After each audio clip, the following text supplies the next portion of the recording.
كلمتان حبيبتان إلى الرحمن خفيف. Normalement, quand on communique, c'est qu'il y a deux. Important ce que je vais expliquer maintenant. Quand on communique, ça veut dire qu'il y a combien de personnes? Deux. Donc qui dit deux, ça veut dire un qui parle et l'autre qui écoute. Et normalement, l'autre parle et l'autre écoute. Ça, c'est communiquer. Un gros pourcentage, il fait quoi?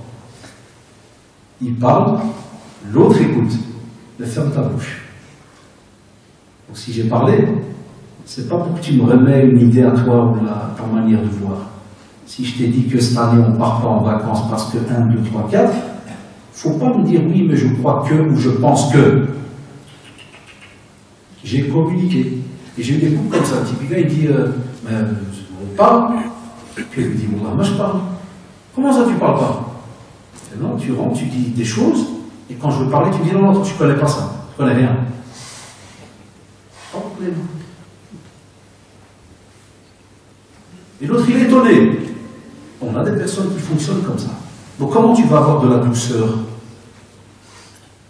Dans le domaine du romantisme, par exemple, c'est très tabou chez nous, c'est très gênant, c'est très chouma. Hein. Souvent, quand on a même certains machins, ils en parlent avec des pinces. Par exemple, montrer le mahabba, montrer l'amour à son épouse ou à son mari.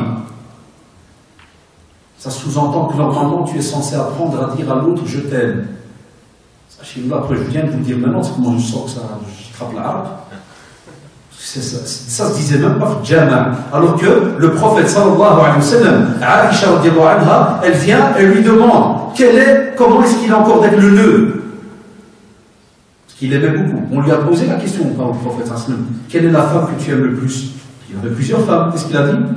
Aïcha. Et quel est l'homme? Il a dit Abu Bakr radiallahu anhu jami'an. Faites chose, subhanallah. En ce temps-là, il y a plus de 1400 ans, c'était pas honteux. C'était quelque chose de tout à fait normal. Et Aïcha radiallahu anha est revenue une deuxième fois après un long laps de temps. Elle est revenue chez lui, elle a dit, ah Rasulallah, est-ce que le nœud là, il est toujours, elle a dit, il est toujours présent, il est toujours dur, il est là. Tu vois, subhanallah. Et on a comme ça plein de textes qui prouvent que ce genre de manière de parler, il n'était pas quelque chose de tabou. C'était pas quelque chose de hchouma. Aujourd'hui, on a du hchouma n'importe où, dans plein de choses. Et la preuve dans notre éducation, combien de jeunes, moi, quand je parlais avec eux en classe, jusqu'en 6e secondaire, des fois je taquinais exprès, je vais chez les 6e, je leur dis, est-ce que ton père, combien de fois il te dit je t'aime par semaine? Oh, moi, ça marche à tous les coups, direct derrière. Quoi? Sérieux? Parle sérieux? Alors, chez nous, à Bruxelles, ils disent, tu parles de Nia. Comme ça, il parle comme ça, son propre. Tu parles de Nia, monsieur? Tu vois, ton père, il t'a dit combien de fois je t'aime cette semaine? Oh, là, il colle, comme ça, il reste, hein, ils me disent, monsieur, tu es en train de blaguer, la vérité, ouais, tu blagues. Non, c'est tu blagues. Non, je parle sérieux. Combien il t'a dit? Il répond pas. Parce que c'est zéro chat. C'est la réalité, les gars. Des fois, je dis aux élèves, garçons, parce que j'ai pas beaucoup de filles, donc il y a à peine 5-6. Et même peu, alors je me pose la question, alors il reste étonné. Je dis combien de fois ton père il est rentré et il t'a pris ta derra en disant ah, il y a mon fils, combien de fois? Oh Allah, il rigole à la seconde. Monsieur, Allah, il est un fou. Je dis comment vous faites, monsieur, on vit normal, qu'est-ce qui se passe? Tu vois, subhanallah, regarde la norme, comment elle est devenue maintenant. Alors que le prophète sallallahu alayhi wa sallam, il prenait, écoutez-moi bien, son petit-fils, le Hassan, qu'est-ce qu'il faisait? Radiallahu anhu, et il le sentait. Il sentait son parfum. Et il le serrait contre lui, il sentait son parfum. Nous, souvent côté maghrébin, on a grandi d'une drôle de manière. Pas tous, hein, attention. Mais on sait très bien que c'est un gros pourcentage. On a grandi d'une drôle de manière. Tu vois, c'est le genre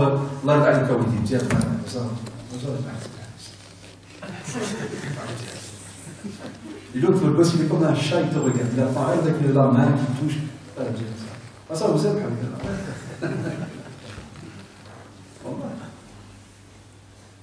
c'est des réalités, les gars. Donc, quand après vous venez lire un livre avant de vous marier, vous lisez, oui, tu dois apprendre à dire à ta femme des belles paroles, que tu l'aimes, tu lui dis, petit puis c'est déjà mal parole. Alors, j'ai des petits malins, on a inventé des phrases. Si jamais ta femme elle te dit tu m'aimes bien, ouais, ou sinon je serais pas là. Il n'osera pas lui dire oui, je t'aime. Non, il va lui dire ouais, sinon je serais pas là. Tu vois, toutes des phrases détournées, tu vois, et s'il va oser lui dire, il va ouais, c'est normal. Va voir ce que Shaitan lui dit. Si tu réponds oui, t'es un shmata, ou là, c'est bon, il va tourner autour du pot. Alors que, subhanallah, on vous parle de gens qui vivaient dans le désert il y a plus de 1400 ans, et il est le meilleur des hommes sur terre, Mohammed, sallallahu alayhi wa sallam. Et il montrait ses signes d'amour vis-à-vis de son épouse. Un point où, subhanallah, leur romantisme à eux, c'était pas que des paroles aussi, c'était même des jeux. Faire une course. Combien de hadiths on n'a pas aussi qui te montrent que Aïcha radhiyallahu anha, le prophète sallallahu alayhi wa sallam aimait venir, il se couchait et elle lâchait les pieds et il mettait sa tête sur sa cuisse. On a plein de... Là j'ai appris dans mon travail que certains, ils ont, à la maison, ils ont un salon comme un territoire. Pas le fauteuil. Il y a A et B. Ça c'est le mien, ça c'est le tien. On va. Et deux positions de cadavre comme ça. Quand ils se couchent le soir, ils sont réglés. Il ne faut pas qu'au pied il y a la tête, parce que ça va sentir mauvais. Ils ont tous des plans. Certains, oui, ils l'avouent, ils disent, monsieur, nous à la maison, même quand on est assis, il n'y a rien.